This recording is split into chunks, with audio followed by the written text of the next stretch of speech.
Hello friends, this is विकास।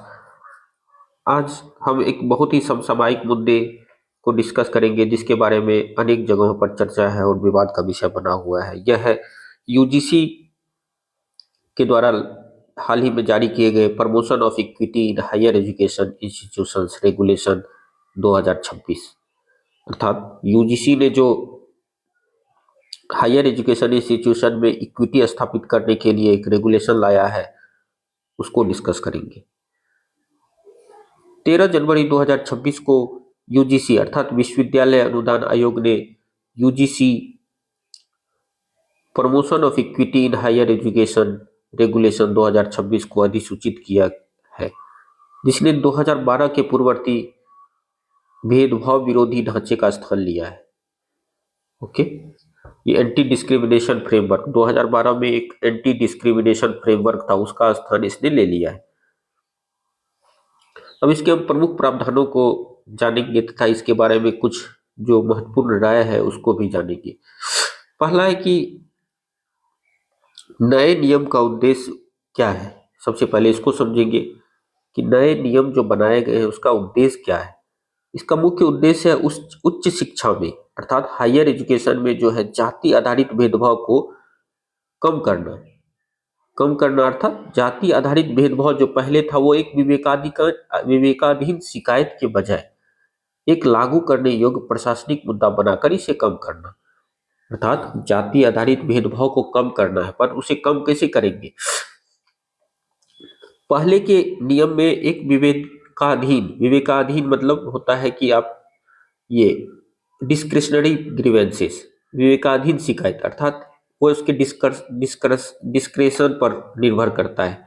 विवेकाधीन अर्थात कोई भी चीज अगर आपके विवेकाधीन अधीन है तो ये आप पर निर्भर करता है कि आप उस शिकायत को दर्ज करेंगे अथवा नहीं करेंगे। परंतु जब वो एक विवेकाधीन नहीं होकर वो एक नियम के अंतर्गत बनाया हो तो उस शिकायत को दर्ज करना ही पड़ेगा। अर्थात जाति आधारित भेदभाव को कम करने के लिए इसे एक विवेकाधीन शिकायत के बजाय एक लागू करने योग्य प्रशासनिक मुद्दा बनाकर इसे कम करना है। आशा है आप इसे समझ गए होंगे। पहले जो विवेकाधीन था उसे एक लागू करने वाला प्रशासनिक मुद्दा बनाकर जाति आधारित भेदभाव को कम करना है। सरल शब्दों में कहे तो ये नियम 3 कार्य करते हैं। अर्थात हम समझ सकते हैं कि ये नियम 3 कार्य करते हैं। क्या क्या कार्य करते हैं, चलिए हम इसे बारी बारी से देख लेते हैं। पहला कार्य है कि ये डिफाइन करता है कि क्या निषिद्ध है, प्रोहिबिटेड क्या है। दूसरा है कि ये करता है कि campus wide prevention and redressal architecture बनाता है। हर कैंपस में एक प्रिवेंशन और रिड्रेसल आर्किटेक्चर बनाता है।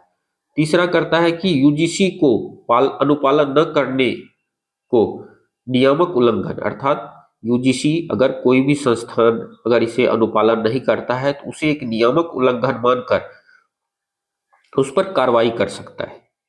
तो चलिए अब एक एक करके इन सभी विषयों को समझते हैं। इस नियम का उद्देश्य उच्च शिक्षा में जाति आधारित भेदभाव को एक विवेकाधीन शिकायत के बजाय एक लागू करने योग्य प्रशासनिक मुद्दा बनाकर इसे कम करना है। सरल शब्दों में ये नियम 3 कार्य करते हैं। पहला, निषिद्ध आचरण को परिभाषित करना अर्थात जो प्रोहिबिटेड कंडक्ट है उसको ये परिभाषित करता है, डिफाइन करता है। दूसरा है कि परिसर व्यापी रोकथाम और निवारण प्रणाली अर्थात पूरे कैंपस में जो होता है कैंपस वाइज रोकथाम और निवारण प्रणाली को लागू करता है। इसके लिए क्या क्या इसने किया है कि समान अवसर केंद्र, इक्विटी अपॉर्चुनिटी सेंटर अर्थात हर कैंपस में समान अवसर केंद्र खोलने होंगे। समता समितियां, इक्विटी कमिटी खोलना होगा। निगरानी तंत्र, रिपोर्टिंग को अनिवार्य करना अर्थात ये भेदभाव जो होता है उसको कम करने के लिए कई आर्किटेक्चर बनाए हैं, जैसे कि समानता अवसर केंद्र, इक्विटी अपॉर्चुनिटी सेंटर, समता समितियां, निगरानी तंत्र, रिपोर्टिंग आदि को अनिवार्य किया है। इसके अलावा यूजीसी को अनुपालन न करने को नियामक उल्लंघन मानकर उसके परिणामों को निर्धारित करने का अधिकार देना। अर्थात अगर कोई भी संस्था इन नियमों को नहीं मानता है तो उसको एक नियामक उल्लंघन मानकर और उसको दंडित करने का भी अधिकार यूजीसी के पास है। अब यह जो इतनी बड़ी महत्वाकांक्षा है, इस राइटर के अनुसार बताया गया है कि यह महत्वाकांक्षा ही जोखिम है, अर्थात ये इतनी बड़ी जो महत्वाकांक्षा है इसमें जोखिम भी भरा हुआ है। भारत की विशाल और समान उच्च शिक्षा प्रणाली में प्रश्न शायद ही कभी यह होता है कि कोई नीति नैतिक रूप से सही है या नहीं। अर्थात भारत एक विविधता भरा देश है, यह एक विशाल है, यह असमान उच्च शिक्षा प्रणाली है। असमान क्यों? क्योंकि कई उच्च शिक्षा संस्थान केंद्र के द्वारा विनियमित है, जबकि कुछ राज्य के द्वारा है, कुछ प्राइवेट संस्थाएं हैं, आदि आदि। अर्थात भारत की विशाल और समान उच्च शिक्षा प्रणाली में प्रश्न शायद ही कभी यह होता है कि कोई नीति नैतिक रूप से सही है या नहीं। प्रश्न यह होता है कि क्या इसे पूर्वानुमानित, सुसंगत और कागजी कार्रवाई में उलझे बिना लागू किया जा सकता है कि नहीं।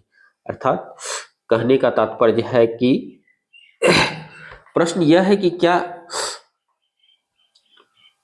ये जो रेगुलेशन है इसको कागजी कार्रवाई में उलझे बिना लागू किया जा सकता है, या पूर्वानुमानित, अर्थात हमने जो अभी सोचकर इस रेगुलेशन को बनाया है, क्या ये पूर्वानुमान के अनुसार ये लागू होंगे, सुसंगत है होंगे तथा कागजी कार्रवाई में उलझे बिना लागू किया जा सकता है।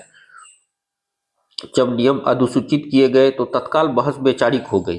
अर्थात यह नियम जब रेगुलेशन को नोटिफाई किया गया तो ये तत्काल बहस वैचारिक हो गई, अर्थात समावेशन बनाम बहिष्कार। अर्थात ये बहस हो गई कि इंक्लूजन वर्सेस एक्सक्लूजन, कि ये कितना समावेशन करता है प्लस कितना एक्सक्लूजन करता है। दूसरा हो गया संरक्षण बनाम अतिचार, अर्थात प्रोटेक्शन वर्सेस ओवररीच। यह बहस हालांकि अपरिहार्य थी, लेकिन अधिक महत्वपूर्ण प्रश्न को नजरअंदाज कर देती है। यह बहस तो होना ही था, लेकिन यह एक बहुत महत्वपूर्ण प्रश्न को नजरअंदाज कर देती है।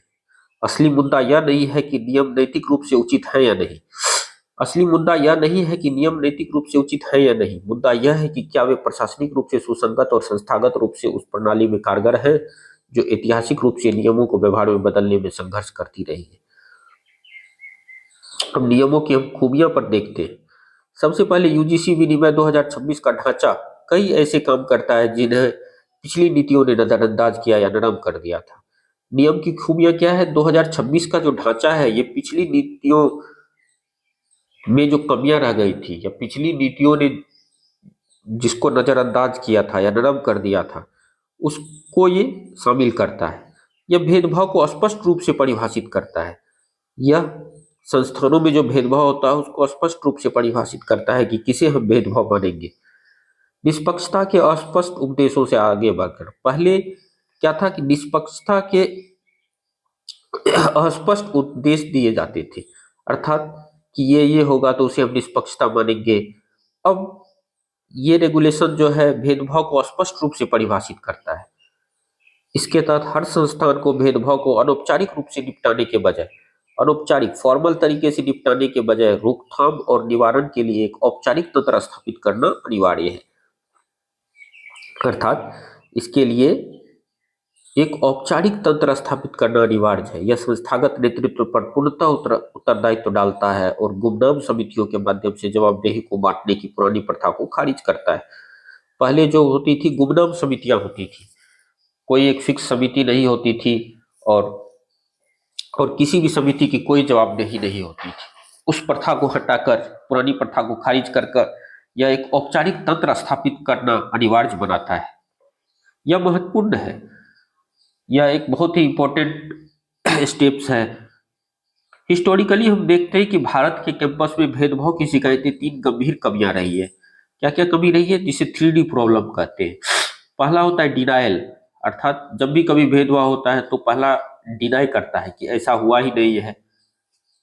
दूसरा होता है डिले, अर्थात देरी, मामले की जांच होने दीजिए फिर देखेंगे कि क्या हुआ था, अर्थात देरी होती है। तीसरा है डिफ्लेक्शन, टाल मटोल। यह एक गलतफहमी है, अर्थात अगर कोई मुद्दा उठाया जाता है तो इसे अक्सर बताया जाता है कि यह एक गलतफहमी है या टालमटोल माना जाता है। इसी को बोलते हैं 3D problem of higher education. पहला है डिले, डिनाय एंड डिफ्लेक्शन। समय सीमा और दस्तावेजीकरण संबंधी आवश्यकताओं को लागू करके ये नियम इन कमियों को दूर करने का प्रयास करते हैं। अर्थात ये नए रेगुलेशन जो होते हैं ये डिले को दूर करने के लिए समय सीमा निर्धारित करता है। दूसरा है दस्तावेजीकरण, अर्थात दस्तावेजीकरण करके टाल मटोल को या गलतफहमी को दूर करने का प्रयास करता है। ये नियम एक व्यापक नीतिगत बदलाव के भी संकेत दे रहे हैं। ये नियम जो है एक व्यापक नीतिगत बदलाव के संकेत दे रहे हैं। समानता को अब केवल पहुंच अर्थात एक्सेस, प्रवेश और छात्रवृत्ति में समानता के रूप में नहीं बल्कि एक्सपीरियंस के रूप में देखा जाता है। छात्र और कर्मचारी संस्थान के भीतर कैसे रहते हैं और काम करते हैं, यह वैचारिक बदलाव महत्वपूर्ण एवं अत्यंत आवश्यक है।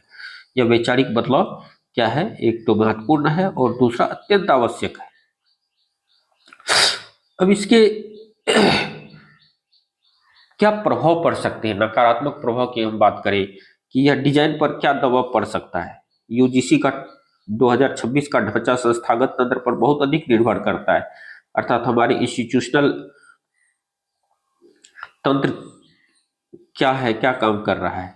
समान अवसर केंद्र, इक्विटी अपॉर्चुनिटी सेंटर, समानता समितियां, इक्विटी कमिटी, निगरानी प्रकोष्ठ, शिकायत निवारण मार्ग, आवधिक रिपोर्टिंग अर्थात टाइमली रिपोर्टिंग, सैद्धांतिक रूप से यह सतर्कता सुनिश्चित करता है। यह सतर्कता सुनिश्चित करता है। व्यवहार में यह पहले से ही बोझिल प्रशासनिक व्यवस्था में एक और परत बनने का जोखिम पैदा करता है। हालांकि ये सतर्कता सुनिश्चित करता है, परंतु हम जानते हैं कि विश्वविद्यालय ऑलरेडी क्या है, प्रशासनिक व्यवस्था में ऑलरेडी जटिलता है, कागजी कार्रवाई काफी ज्यादा है, अर्थात यह एक बोझिल प्रशासनिक व्यवस्था में एक और परत बनने का जोखिम पैदा कर सकता है। भारत का उच्च शिक्षा क्षेत्र समरूप नहीं है। शुरू में ही बताया गया था कि भारत का उच्च शिक्षा क्षेत्र समरूप नहीं है। संसाधनों से संपन्न केंद्रीय विश्वविद्यालयों को ध्यान में रखकर बनाया गया यह विनियम राज्य विश्वविद्यालयों से और संबद्ध कॉलेजों को असमान रूप से लागू होता है, जहां प्रशासनिक क्षमता सीमित है। शिक्षकों की कमी आम बात है और अनुपालन पहले से ही चरम सीमा पर है। ऐसे संदर्भों में जटिलता न्याय को गहरा नहीं करती है। अर्थात लेखक यहाँ यह बताना चाह रहा है कि जटिलता जो है न्याय को गहरा नहीं करता है, बल्कि यह अक्सर ठोस जुड़ाव के बिना केवल प्रक्रियात्मक अनुपालन को जन्म देती है। अर्थात यह अक्सर ठोस जुड़ाव के बिना केवल प्रक्रियात्मक अनुपालन को जन्म देती है। अगला टॉपिक है कि बिना विधि के गति, अर्थात बिना लॉ के स्पीड। यूजीसी विनियमन जो है, यूजीसी रेगुलेशन 2026 में तत्परता पर जोर दिया गया है। शिकायतों पर त्वरित कार्रवाई की अपेक्षा की जाती है, अर्थात जब शिकायत किया जाए तो त्वरित कार्रवाई की अपेक्षा की जाती है। समितियों का शीघ्र गठन, निर्धारित समय सीमा के भीतर रिपोर्टिंग तैयार करना और समय पर कार्रवाई शुरू करना आदि। उद्देश्य स्पष्ट है, देरी कम करना, टालमटोल कम करना और असुविधा को चुपचाप दबाने से बचना। जैसा कि 3D प्रॉब्लम मैंने शुरू में ही बताया था, उसको कम करना है। लेकिन केवल गति अपने आप में निष्पक्षता नहीं है। अर्थात ऐसा बोला जाता है कि न्याय जो है अगर वो तेजी से न्याय दे दिया जाए तो वो एक अच्छी बात है, परंतु वो निष्पक्ष भी होना चाहिए। वही बताया गया है कि केवल गति अपने आप में निष्पक्षता नहीं है। दस्तावेज समय सीमा पर तो बल देता है, लेकिन विधि पर अपेक्षाकृत कम। दस्तावेजीकरण जो है वो समय सीमा पर तो बल देता है, लेकिन विधि पर अपेक्षाकृत कम बल देता है। यह बताता है कि इक्विटी समिति की बैठक कब होनी चाहिए और रिपोर्ट कब प्रस्तुत की जानी चाहिए, लेकिन यह जांच के आधारभूत ढांचे को स्पष्ट नहीं करता है। जांच का जो फाउंडेशनल ढांचा है उसको स्पष्ट नहीं करता है। पर्याप्त साक्ष्य क्या माना जाएगा, निष्कर्षों को निर्देशित करने के लिए प्रमाण का मानक क्या होना चाहिए, गवाहों से कैसे निपटा जाना चाहिए, या व्यवहार में एक निष्पक्ष जांच प्रोटोकॉल कैसा दिखता है, ये सारे मुद्दे हैं। गोपनीयता के संबंध में नियम समिति सुरक्षा प्रदान करते हैं। यदि गोपनीयता का अनुरोध किया जाता है तो हेल्पलाइन के माध्यम से शिकायत करने वाले व्यक्ति की पहचान की सुरक्षा करना। इसके अलावा ढांचा कार्रवाई, रिकॉर्ड खुलासे या डेटा प्रबंधन के लिए व्यापक गोपनीयता डिजाइन निर्धारित नहीं करना है। न ही यह स्पष्ट रूप से प्रतिशोध विरोधी ढांचा निर्धारित करता है। शिकायतकर्ताओं या गवाहों के लिए एक स्पष्ट सुरक्षा, अंतरिम सुरक्षा उपाय या प्रतिशोध के लिए परिणाम, ये केवल दिखावटी विवरण नहीं है। शिकायत प्रणालियों में प्रक्रिया डिजाइन ही उत्पाद है। यह तय करता है कि लोग तंत्र पर भरोसा करते हैं या उससे बचते हैं। जहां प्रक्रिया स्पष्ट नहीं होती, वहां संस्थान स्वयं को बचाने की कोशिश करते हैं, जोखिम को कम करने पर जोर देते हैं, मामले को जल्दी निपटाएं, तनाव बढ़ने से बचे और ऐसे दस्तावेज बनाए जो कार्रवाई का संकेत दे। यह नियम के शाब्दिक अर्थ को तो पूरा करता है, लेकिन इसके मूल भाव को धीरे धीरे कमजोर कर देता है। संस्थागत स्वतंत्रता की समस्या यह एक अनसुलझी जटिलता है जिसका समाधान विनिमय नहीं कर पाते। शिकायत निवारण प्रणाली संरचना के अनुसार संस्था संचालित है। ईओसी विश्वविद्यालय के भीतर स्थित है और संस्था प्रमुख पदेश रूप से इसकी अध्यक्षता करते हैं। स्पष्ट टकराव से बचाव के लिए एक उपाय है, जब कोई शिकायत प्रमुख से संबंधित होती है तो बैठक ईओसी समन्वयक के पास स्थानांतरित हो जाती है। ईओसी कोऑर्डिनेटर के पास स्थानांतरित हो जाती है और रिपोर्ट अगले उच्च अधिकारी को भेज दी जाती है। लेकिन व्यापक संरचना वही बनी हुई है जो भारतीय उच्च शिक्षा में लंबे समय से रही है। संस्था को स्वयं की जांच करने के लिए कहा जाता है, अर्थात संस्था को स्वयं की जांच करने के लिए कहा जाता है। यह स्वतः गलत नहीं है, यह बस एक नाजुक व्यवस्था है। स्व विनिमय तभी कारगर होता है जब किसी संस्था की आंतरिक विश्वसनीयता पहले से ही स्थापित हो, अर्थात सेल्फ रेगुलेशन तभी कारगर हो सकता है जब किसी भी इंस्टीट्यूशन का इंटरनल जो है विश्वसनीयता वो पहले से ही स्थापित हो। जब छात्र और कर्मचारी यह मानते हो कि प्रक्रिया तब भी कायम रहेगी भले ही इसका परिणाम शक्तिशाली लोगों के लिए असुविधाजनक हो। लेकिन कैंपस समतल संगठन नहीं होते हैं, वे निर्भरता पर चलते हैं। ग्रेड नियुक्तियां, छात्रावासों तक पहुंच, शोध के अवसर, अनुशंसा पत्र, भविष्य की संभावनाएं। उस व्यवस्था में स्वतंत्रता केवल नियमों की किताब की समस्या नहीं है। स्वतंत्रता केवल नियमों की किताब की समस्या नहीं है, यह धारणा की समस्या है। और जब स्वतंत्रता पर संदेह होता है तो व्यवहार में धीरे धीरे बदलाव आता है। लोग शायद व्यवस्था से संपर्क करना बंद न करें, वे बस उससे सुरक्षा की अपेक्षा करना छोड़ देते हैं। परिभाषा और उसके परिणाम। नेक्स्ट है कि परिभाषा और उसके परिणाम क्या हो सकते हैं। यूजीसी 2026 का सबसे राजनीतिक रूप से संवेदनशील पहलू प्रवर्तन अर्थात इन्फोर्समेंट नहीं है, बल्कि परिभाषा है। विनिमय रेगुलेशन जो है एक व्यापक नैतिक वादे के साथ शुरू होते हैं, व्यापक नैतिक वादे के साथ शुरू होते हैं। इनका उद्देश्य उच्च शिक्षा में धर्म, जाति, नस्ल, लिंग, जन्म स्थान और विकलांगता जैसे कई आधारों पर भेदभाव को समाप्त करना है और लक्षित लाभार्थियों को एक विस्तृत समूह का नाम लेना है। मुश्किल तब उत्पन्न होती है जब इस नैतिक वादे को एक परिचालन श्रेणी में परिवर्तित किया जाता है। परिभाषा खंड में जाति आधारित भेदभाव को संकीर्ण रूप से अनुसूचित जाति, जनजाति और अन्य पिछड़ा वर्ग के सदस्यों के विरुद्ध केवल जाति या जनजाति के आधार पर भेदभाव के रूप में परिभाषित किया गया है। इसके बाद ढांचा यह स्पष्ट नहीं करता कि इस समूह विशिष्ट परिभाषा से बाहर आने वाली जाति संबंधी शिकायतें को कैसे वर्गीकृत या निपटा जाएगा। इसीलिए त्रुटि विनिमय को के उपचारात्मक इरादे में नहीं है, यह एक स्पष्ट नियम के अभाव में है जो यह बताता है कि परिभाषित श्रेणी के हाशिए पर मौजूद जाति संबंधी नुकसान को कैसे पहचाना जाए। अर्थात यह बताता है कि परिभाषित श्रेणी के हाशिए पर मौजूद जाति संबंधी नुकसान को कैसे पहचाना जाए। यह एक प्रक्रियात्मक ढांचे में एक चुप्पी तस्ट नहीं है, यह व्याख्यात्मक शक्ति को संस्थानों को हस्तांतरित करता है और यहीं से असमानता की शुरुआत होती है। प्रवर्तन, स्पाइन रीढ़ की हड्डी का अभाव। प्रवर्तन इन्फोर्समेंट, नियमों में अनुपालन न करने पर होने वाले परिणामों का स्पष्ट उल्लेख है। यह एक अच्छी बात है, लेकिन समय के साथ निगरानी कैसी होगी इस बारे में स्पष्ट जानकारी नहीं है। भारतीय उच्च शिक्षा में प्रवर्तन इन्फोर्समेंट अक्सर रुक रुक कर होता है, विवादों के दौरान सख्त और उसके बाद शिथिल। यदि निगरानी विवेकाधीन या प्रक्रियात्मक बनी रहती है तो अनुपालन भी उसी पैटर्न को दर्शाएगा। संस्थान कड़ी निगरानी के समय सक्रिय हो जाते हैं और ध्यान हटने पर निष्क्रिय हो जाते हैं। यह दुर्भावना नहीं है, यह संगठनात्मक व्यवहार है। निरंतर पारदर्शी निगरानी के बिना कठोर दंड सुधारात्मक होने की बजाय प्रतीकात्मक बनकर रह जाते हैं। निरंतर पारदर्शी निगरानी के बिना कठोर दंड सुधारात्मक होने के बजाय प्रतीकात्मक बनकर रह जाते हैं। अंततः इन नियमों का आधार क्या है। यूजीसी के 2026 के नियम न तो लापरवाही भरे हैं न ही तुच्छ। इनका उद्देश्य गंभीर है और यह दायरा व्यापक है। ये भारतीय उच्च शिक्षा को उच्च वास्तविकता का सामना करने के लिए मजबूर करने का प्रयास है, जिसे वह अक्सर चुपचाप सहन करना पसंद करती रही है। लेकिन उद्देश्य की गंभीरता योजना की गंभीरता को दोषमुक्त नहीं करती। ये नियम एक परिचित चक्र को दोहराने का जोखिम उठाते हैं: महत्वाकांक्षी संरचना, असमान क्षमता, प्रक्रियात्मक थकान और अंततः निराशावाद। ऐसा इसीलिए नहीं है कि समानता का विचार त्रुटिपूर्ण है, बल्कि इसीलिए कि संस्थानों में सुधार केवल संरचना के आधार पर नहीं किया जा सकता। कमी नैतिकता का नहीं, बल्कि परिचालन विनम्रता की है। यह स्वीकार करना कि शासन प्रणाली तब सफल होती है जब वह समितियों की संख्या नहीं बढ़ाती, बल्कि सफल होती है जब वह विश्वास को सरल बनाती है, प्रक्रिया को स्पष्ट करती है और संस्थागत क्षमता में निवेश करती है। यदि 2026 के नियम एक कारगर प्रणाली में विकसित होते हैं जो सुसंगत, पूर्वानुमानित और निष्पक्ष हो, तो वे कैंपस में प्रोत्साहन को सार्थक रूप से बदल देते हैं। यदि वे केवल कागजी औपचारिकता बनकर रह जाते हैं, तो वे उस उद्देश्य को ही कमजोर कर देंगे जिसे वे आगे बढ़ाना चाहते हैं।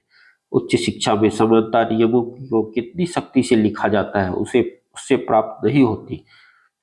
यह इस बात से प्राप्त होती है कि विवाद समाप्त होने के बहुत बाद भी उन्हें कितनी शांतिपूर्वक निरंतरता से लागू किया जाता है। यह वह परीक्षा है जिसका सामना इस नियम को अभी करना बाकी है। अर्थात यह नियम अभी लागू किया गया है, इन सभी पैमाने पर वह कितना सफल होता है, इसका परीक्षा अभी इसे करना बाकी है। आशा है कि आप यूजीसी नियम को समझ गए होंगे तथा इसके विस्तृत भागों को जो मैंने डिस्कस किया उसे अच्छे तरीके से समझ गए। धन्यवाद।